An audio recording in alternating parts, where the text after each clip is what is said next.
얼마 전에 러시아의 푸틴 대통령이 크리스마스 미사에 참석을 했다고 1월 7일 뉴스에 나왔는데요. 이날을 러시아 정교가 크리스마스로 기념하는 이유는 러시아 정교의 종교력은 율리우스 달력을 사용하고 현대의 달력인 그레고리 달력과 율리우스 달력의 차이가 13일이 나기 때문입니다.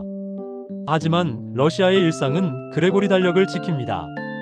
이렇게 유럽은 나라와 종교에 따라 다르게 크리스마스를 지킵니다.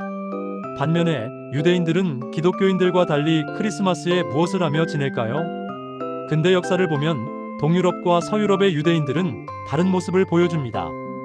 그렇다면 유대인들의 시선에서 크리스마스는 어떤 의미일까요? 대다수 기독교인에게 12월 25일은 예수 탄생을 기념하는 날이지만 유대인에게는 더 넓은 사회와의 관계를 되돌아보는 날입니다.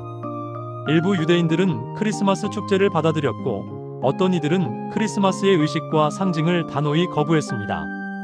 또 다른 이들은 크리스마스와 하누카를 결합하는 방법을 모색하기도 했습니다. 수세기 동안 중부 및 동유럽의 유대인들은 크리스마스 시즌을 두려워했습니다. 평소 같으면 경건한 유대인들은 회당에서 토라를 공부했겠지만 크리스마스에는 그렇게 할 수 없었습니다. 거리에서 공격받을 것을 두려워한 그들은 집으로 피신하여 가족들과 카드놀이나 체스를 두며 시간을 보냈습니다. 랍비들이 그렇게 결정하고 권면했습니다. 서유럽에서는 상황이 달랐습니다. 유대인 엘리트층에게 크리스마스 트리와 같은 명절 상징물은 사회의 세속적임을 의미했습니다. 부유한 독일 유대인들은 화려하게 장식된 크리스마스 트리 앞에서 대가족과 함께 초상화를 찍는 것이 흔한 일이었습니다. 예를 들어 오스트리아 음악협회의 공동 설립자이자 비엔나 사교계 명사였던 파니 아른슈타인은 가정에 크리스마스 트리를 들여놓은 최초의 유대인 중 한 명이었으며 이는 근대 시오니즘의 아버지로 불리는 테오도르 헤르츠도 다르지 않았습니다. 실제로 헤르츠리 1895년 시오니즘에 관한 그의 중요한 저서를 완성한 후 비엔나의 수석 랍비가 12월에 그의 집을 방문했는데 이 역사적으로 중요한 만남은 크리스마스 트리를 배경으로 이루어졌습니다. 베를린에서 자란 유대 신비주의의 대가 게르숑 숄렘은 크리스마스를 기념하는 가정에서 성장했습니다. 그의 집에는 구운 거위나 토끼, 어머니가 성베드로 성당 근처 시장에서 사오신 장식된 크리스마스 트리, 그리고 하인, 친척, 친구들에게 나눠주는 풍성한 선물이 있었습니다. 숄렘은 피아노를 연주하는 이모가 요리사와 하녀에게 고요한 밤, 거룩한 밤을 연주해주기도 했다고 회상합니다. 그는 이러한 축하 행사가 크리스마스를 유대인이 아닌 독일인으로서 함께 기념하는 독일의 민족 축제라는 관점을 반영한다고 믿었습니다. 젊은 시절 숄렘은 가족의 크리스마스 축하 방식을 거부하고 베를린에서 열리는 미혼 유대인들을 위한 마카비 무도회에 참석했습니다. 이 무도회는 현대 북미 여러 도시에서 열리는 유대인 미혼 남녀를 위한 파티인 마초 무도회와 유사한 중매 문화였습니다. 1870년대 초부터 미국의 크리스마스는 본질적으로 종교적인 명절에서 세속적인 국가적 명절로 변화하기 시작했는데 이러한 변화는 상업화와 선물 교환 문화에 의해 가속화되었습니다. 뉴욕, 샌프란시스코, 보스턴, 핫스프링스, 볼티모어, 뉴올리언스, 톨레도의 일부 유대인 가족들은 12월 24일 밤에 자체적인 축하 행사를 열었습니다. 크리스마스와 하누카의 상징을 모두 활용하여 그들은 크리스마스 트리를 장식하고 선물을 교환하고 집문에 화환을 걸고 벽난로에 양말을 걸어두었습니다. 또한 1880년대부터 제2차 세계대전이 시작될 때까지 독일계 미국 유대인들은 크리스마스 이브에 유대인 친구들을 위해 저녁 식사, 춤, 콘서트가 있는 무도회를 열었습니다.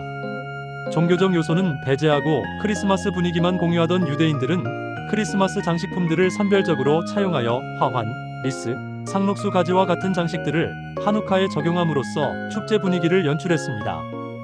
유대인들 사이에서 가장 널리 퍼진 크리스마스 풍습은 아마도 선물 교환이었을 것입니다.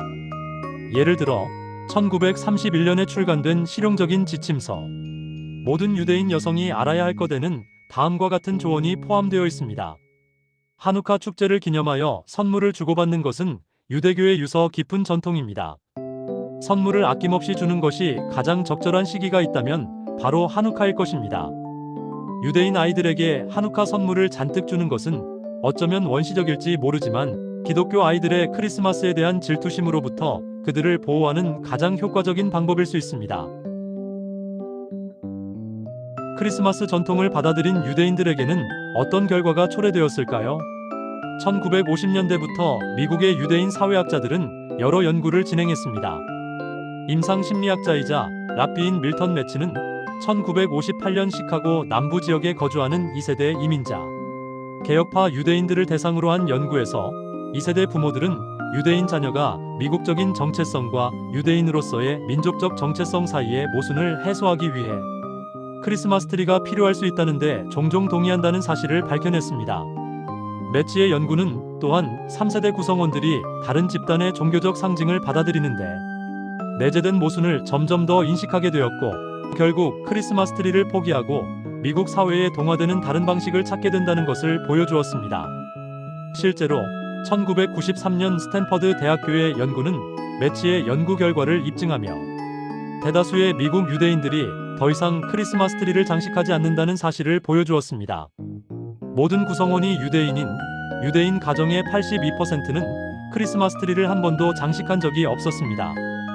마찬가지로 사회학자 마셜 스클레어가 1950년대와 60년대에 2세대 및 3세대 유대인을 대상으로 실시한 연구에서도 이전에는 중요하지 않은 유대교 명절이었던 하누카가 크리스마스를 대체하는 유대인 명절이 되면서 중요성이 커졌다는 사실이 밝혀졌습니다. 스클레어는 하누카는 유대인을 일반 문화에서 소외시키는 대신 오히려 그들이 그 문화의 참여자로서 자리매김하도록 돕는다며 간단히 말해 하누카는 일부 사람들에게 유대인의 크리스마스가 된다고 썼습니다. 아이러니하게도 미국 유대인들은 하누카를 크리스마스의 유대인 대안으로 부각시킴으로써 크리스마스라는 거울을 통해 자신들만의 명절 전통을 만들어낸 것입니다. 크리스마스 분위기에 발맞춰 유대인으로서의 정체성을 공개적으로 드러내는 주요 방식 중 하나는 오랜 전통인 미츠바트, 즉 선행을 실천하는 것이었습니다.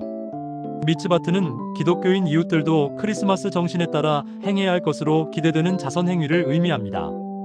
1886년 1월 8일자 아메리칸 이스라엘라이트에 실린 기사는 이 현상을 다음과 같이 묘사했습니다. 이곳 신시내티에서는 다른 도시들과 마찬가지로 크리스마스 연휴 동안 인근의 가난한 아이들에게 푸짐한 식사를 제공하고 장난감, 사탕, 책 등의 선물을 나눠주는 관습이 있습니다. 지역 유지들 중 일부는 이 일을 관리하기 위해 모임을 결성하기도 합니다. 많은 유대인 가정들은 이 행사가 아이들을 행복하게 해주기 위한 것임을 알고 신앙과 교리에 대한 모든 문제를 제쳐두고 아낌없이 돈과 물품을 기부했습니다. 실제로 기부가 너무 많아서 더 이상 선물을 받을 수 없다는 공지를 해야 할 정도였습니다. 수십 년 동안 자원봉사는 유대인들이 크리스마스 정신을 받아들이는 동시에 기독교인들이 그들의 명절을 기념할 수 있도록 하는 방법이었습니다. 이처럼 유대인들은 크리스마스 의식에 새로운 방식으로 반응하며 명절이라는 시기에 소외되는 현실 속에서도 유대인 정체성을 자랑스럽게 드러냅니다. 오늘날 수많은 미국 유대인들이 미츠바, 즉 선행을 실천함으로써 크리스마스의 의미를 되새기고 있습니다. 무료 급식소와 병원에서 봉사하고 거동이 불편한 사람들을 방문하고 크리스마스 음식을 준비하거나 배달하고 가난한 사람들에게 크리스마스 선물을 사주고 직장에서 동료를 대신해 일하는 등 다양한 방식으로 봉사하고 있습니다. 이러한 봉사활동은 점점 더 유대교의 가치인 티쿤 올람, 즉 세상을 바로잡는 것과 세상의 기쁨을 전하는 크리스마스 메시지를 결합하는 중요한 수단으로 자리 잡고 있습니다. 한때 두려움의 대상이었던 이 명절이 많은 미국 유대인들이 미국인이자 유대인으로서의 정체성을 자랑스럽게 드러내는 계기가 될 줄 누가 상상이나 했을까요?